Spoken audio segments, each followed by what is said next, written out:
Depending champions హోదాలో champions trophy 2025లో బరిలోకి దిగిన పాకిస్తాన్ జట్టు ఆ రేంజ్ ప్రదర్శన ఏమాత్రం చేయలేక సొంతగడ్డపై వరుసగా 2 మ్యాచ్ల్లో ఓడిపోయి పరువు పోగొట్టుకుంది. మొదట కివీస్ చేతిలో ఘోరంగా ఓడిపోయిన పాక్ జట్టు ఇప్పుడు టీమిండియా చేతిలో కూడా ఓడిపోయి ఈ టోర్నమెంట్లో గ్రూప్ దశలోనే నిష్క్రమించి విమర్శల పాలైంది. ఇక చివరిగా బంగ్లాదేశ్తో నామమాత్రపు మ్యాచ్ను ఆడబోతోంది. రోహిత్ సేన ఆల్రౌండర్ ప్రదర్శనతో అదరగొట్టి పాకిస్తాన్పై 6 వికెట్ల తేడాతో గెలిచి సెమీస్లో సగర్వంగా అడుగుపెట్టిందనే చెప్పొచ్చు. ఇక ఈ మ్యాచ్లో ఎదురైన ఓటమిపై ఆ జట్టు కెప్టెన్ రిజ్వాన్ మాట్లాడుతూ, సొంతగడ్డపై జరిగిన ఛాంపియన్స్ ట్రోఫీలో మేము ఈ రకంగా గ్రూప్ దశ నుండి నిష్క్రమించడం చాలా బాధాకరం. ఇలాంటి ఫలితం ఏ కెప్టెన్ అయినా బాధిస్తుంది. కానీ ఫలితాన్ని ఒప్పుకుని తీరాలి. టాస్ గెలిచినా అది మాకు ఏమాత్రం కలిసి రాలేదు. ఈ వికెట్ మేము ఊహించిన విధంగా ప్రవర్తించలేదు. ఎందుకో ఈరోజు మ్యాచ్లో మా జట్టు ప్రదర్శన ఆశించిన మేర లేదు. ఆరంభం నుండి టీమిండియానే మాపై ఆధిపత్యం చెలాయించింది.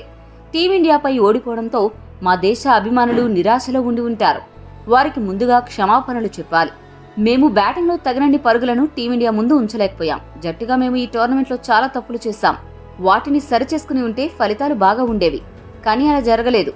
ముఖ్యంగా టీమిండియా స్టార్ బ్యాటర్ కోహ్లీ ఈ తరహాలో ఈ రోజు ఆడతాడు అని ఊహించలేదు. అతడు పాకిస్తాన్పై మ్యాచ్ అంటే ఎల్లప్పుడూ రెట్టించిన ఉత్సాహంతోనే ఆడతాడు. కోహ్లీ ఒక్కడే కాదు, ఆ జట్టులో గిల్, శ్రేయాస్ వీరంతా బాగా ఆడి మ్యాచ్ను మా నుండి దూరం చేసేశారు. మొత్తం టీమిండియా బ్యాటింగ్ చూశాక బహుశా మేము 300 పరుగులు చేసినా గెలిచేవాళ్లం కాదేమో. అయినా టీమిండియా ఒకటే పిచ్పై అన్ని మ్యాచ్లను ఆడడం వారికి ఎక్స్ట్రా అడ్వాంటేజ్గా మారింది. ఈసారి టీమిండియా జట్టు చాలా పటిష్టంగా కనపడుతోంది. మిగతా జట్లు కొద్దిగా జాగ్రత్త ఉండాల్సిందే.